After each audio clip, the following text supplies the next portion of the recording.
Dia bukan wanita biasa. Dia sedikit mengacungkan cambuk ajaibnya. Pria itu menggunakan pedangnya untuk bertahan. Tapi ternyata pedang itu tiba-tiba menjadi lentur. Kali ini, dia akan kehilangan nyawanya. Karena pedang tidak lagi tajam, yang berarti dia sudah kehilangan kapasitas bertarungnya. Wanita itu menatapnya dengan dingin, dan membuat serangan pada tubuh pria itu. Hanya setelah satu cambuk, pria itu segera menjadi patung. Sudah jelas itu, dia bukan yang pertama menderita ini. Film fantasi 2021, The Last Warrior, Root of Evil. Mulai dari sekarang, pria muda ini yang sedang berbicara dengan seorang wanita kaya, benar-benar pembohong profesional. Hanya dengan menggunakan beberapa trik kecil, wanita kaya itu sudah diyakinkan bahwa dia bisa melihat masa depan.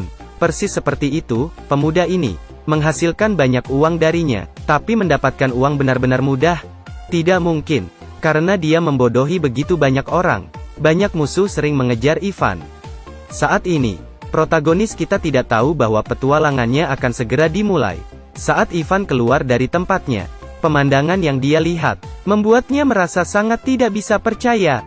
Hal pertama yang dia lihat adalah hutan misterius yang luas. Tidak hanya itu, pria yang aneh ini tiba-tiba muncul tepat di belakangnya. Senyum pria itu sangat tidak normal. Dia bilang, "Aku sudah menunggu selama bertahun-tahun. Akhirnya kamu di sini. Kamu adalah prajurit terakhir di bumi. Takdir dunia ini ada di tanganmu." Setelah itu, dia dengan sungguh-sungguh memberi Ivan sebuah cincin. Pada saat itu, sebuah panah menusuk jantungnya. Pria itu tiba-tiba muncul, dan kemudian menghilang. Hanya ada sekelompok tentara yang tersisa. Menghadapi tentara bersenjata, Ivan harus menggunakan skill uniknya sekali lagi. Seperti itu, sangat jelas. Keterampilan uniknya tidak berguna setiap saat. Hanya dengan itu, Ivan dibawa ke raja tanpa alasan sama sekali. Tapi ketika raja tahu, cincin Ivan sama dengan miliknya, sikapnya langsung berubah, memanggilnya saudaranya. Ternyata Ivan adalah putra mantan raja. Raja memanggil ratu keluar, menuntutnya untuk menyiapkan kamar yang nyaman untuk Ivan. "Apakah kamu pernah melihatnya?" "Yeah. Dia wanita jahat di awal video ini." "Apakah Ivan benar-benar mendapatkan kamar yang nyaman?" "Tidak mungkin." Ratu meminta penjaga untuk membawanya ke penjara. Ivan belum menemukan jawabannya. Adegan yang akan dia lihat akan sekali lagi membuatnya merasa tidak percaya. Dia melihat seorang pria yang keempat anggota tubuhnya terpisah. Mereka semua terperangkap di dalam balok es besar. Sangat aneh, pria itu masih hidup. Saat Ivan masih bingung, seorang gadis muda dan seorang wanita tua masuk ke penjara. Mereka dengan terampil memotong rantai dan memecahkan balok es. Bergabunglah dengan keempat dombanya lagi. Pria itu meregangkan anggota tubuhnya. Ternyata dia pernah ke sini, menunggu Ivan selama ribuan tahun. Mereka mengambil Ivan ke rumah yang memiliki dua kaki. Setelah banyak masalah, mereka akhirnya melarikan diri. Setelah lari malam, mereka akhirnya aman sekarang. Melihat Ivan tidak mau bekerja sama, Kashechei mengatakan yang sebenarnya. Mereka telah menemukan pedang ajaib. Hanya Ivan, yang memiliki kekuatan besar, bisa memimpin mereka untuk menemukan pedang ajaib yang kuat itu. Kashechei setuju dengan Ivan. Begitu mereka menemukan pedang ajaib, dia akan membantu Ivan untuk kembali ke dunia nyata. Di dalam perjalanan, mereka akan menemui banyak masalah. Kashechei memanggil seorang teman untuk meminta bantuan. Hanya seperti itu, mereka pergi ke hutan yang gelap. Mereka membiarkan Vasilisa duduk sendirian di tepi danau. Yang lain bersembunyi menunggunya. Seperti dugaan, tidak lama kemudian, makhluk aneh muncul. Makhluk itu menatap Vasilisa, dan dengan cepat berenang ke sisi itu. Makhluk hijau menatap dalam-dalam. Seorang gadis cantik yang sedang duduk di tepi danau, melihat tidak ada orang di sekitar. Dia dengan cepat berenang untuk mendekatinya.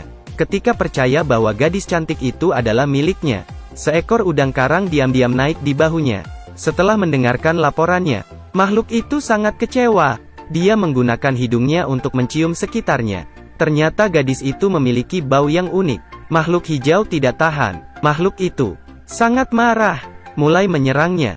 Untungnya yang lain muncul tepat waktu, menghentikan makhluk itu dari kehilangan kendali.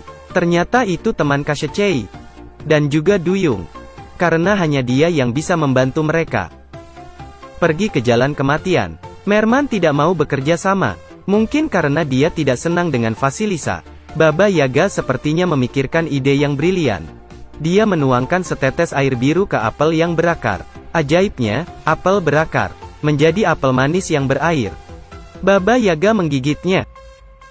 Setelah itu, seorang wanita cantik muncul di depan duyung. Lihat ekspresinya.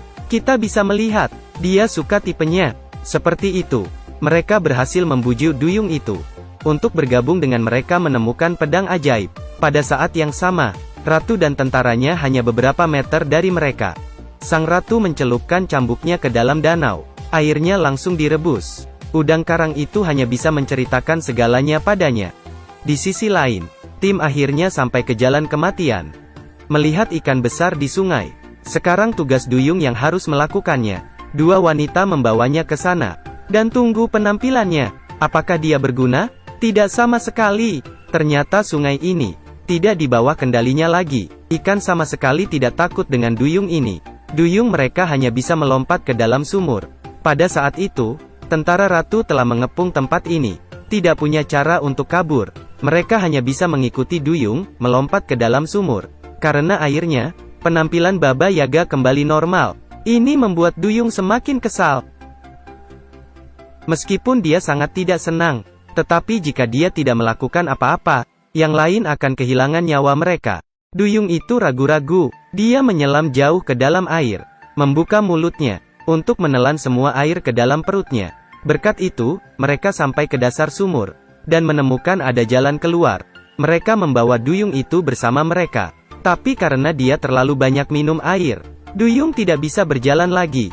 Dia memutuskan untuk mengorbankan dirinya sendiri, menggunakan tubuhnya, untuk membantu mereka melarikan diri dari sini. Meskipun mereka tidak ingin meninggalkannya, mereka masih harus berpamitan dan melanjutkan perjalanan. Duyung menggunakan napas terakhirnya untuk memblokir jalan keluar. Pada saat itu, ratu turun ke tempat ini. Melihat wanita jahat ini, dia memuntahkan seteguk besar air. Dia telah mendapatkan kembali harga dirinya. Ratu yang marah, menggunakan cambuknya, untuk mengubah duyung menjadi patung. Air di sumur menyembur keluar dari tubuh duyung. Tapi tidak lama kemudian, mereka dikelilingi oleh tentara ratu lagi. Ratu mengambilnya ke tempat di mana pedang ajaib itu berada. Pedang yang kuat ada di antara pedang biasa ini. Diancam. Ivan mengambil cabang. Cabang biasa ini tiba-tiba menjadi pedang yang indah.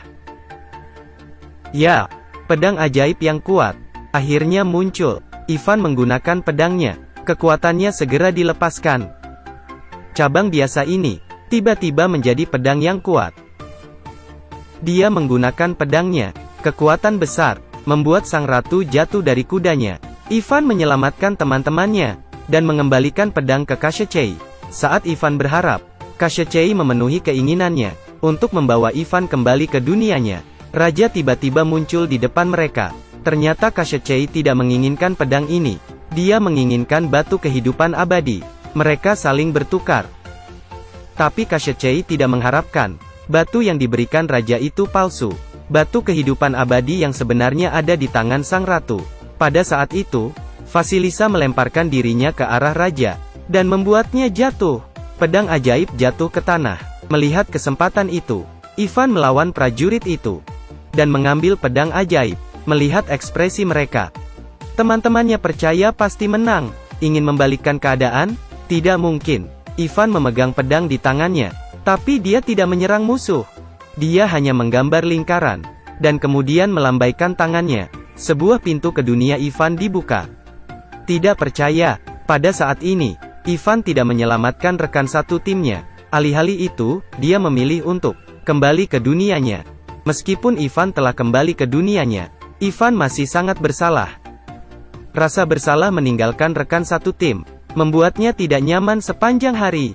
Dia ingin kembali ke sana, menggunakan cara yang sama seperti sebelumnya, tapi tidak berhasil, karena tindakannya tidak normal. Ivan dibawa ke kantor polisi, tapi itu adalah suatu kebetulan bahwa di sana, Ivan bertemu dengan pria aneh sebelumnya. Dia menggambar terowongan ke dunia lain. Ivan tak segan-segan melompat ke ring api. Pada saat yang sama, teman-temannya dibawa kembali ke kastil. Mereka akan kehilangan nyawa mereka. Raja dan ratu berpakaian bagus. Karena hari ini adalah hari yang penting. Saat ada gerhana matahari.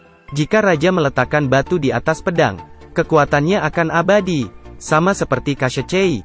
Tetapi pada saat itu, Ivan tiba-tiba muncul. Dia mengeluarkan pistol, berniat untuk menghentikan raja. Tapi raja tidak peduli sama sekali. Dia dengan hati-hati menempelkan batu dan pedang bersama-sama. Saat gerhana matahari, raja muncul di belakang Ivan. Pada saat itu, tidak ada jenis serangan yang dapat menyakitinya. Koshchei tahu bahwa raja sekarang abadi. Batu dan pedang dihubungkan bersama. Untuk mengurangi kapasitas bertarungnya, Ivan dengan cerdik membujuknya untuk meletakkan pedang ajaib itu. Lanjutkan pertempuran antara dua prajurit. Tapi kekuatan Ivan jauh lebih buruk daripada raja. Tidak lama kemudian, dia hampir dikalahkan. Selama perkelahian, raja dengan bangga mengatakan yang sebenarnya. Untuk mencuri tahta, raja dan ratu. Ternyata prajurit yang juga dikenal sebagai ayah Ivan mengubahnya menjadi patung batu. Cerita rakyat mengatakan bahwa hanya Ivan dapat mengontrol pedang ajaib. Tapi pada saat itu, prajurit terakhir kita diinjak di bawah kaki raja. Saat raja masih sombong, Koshchei berdiri di depan mereka, tangan memegang batu. Mereka berdua yakin bahwa batu ini terkait dengan kehidupan mereka. Setelah batu dihancurkan, mereka semua akan berubah menjadi debu. Tapi ketika raja melihatnya, pandangan tegas Koshchei, dia tahu bahwa dia dalam masalah. Koshchei melempar batu ke udara. Dia menggunakan pedang. Tidak ragu, ubah batu kehidupan abadi menjadi berkeping-keping. Setelah batu itu hilang, raja berubah menjadi debu, menghilang di udara. Pada saat yang sama, Koshchei juga berubah menjadi debu. Mereka binasa bersama. Melihat adegan ini, sang ratu melompat turun untuk bersembunyi. Setelah itu, semua orang yang berubah menjadi batu kembali hidup.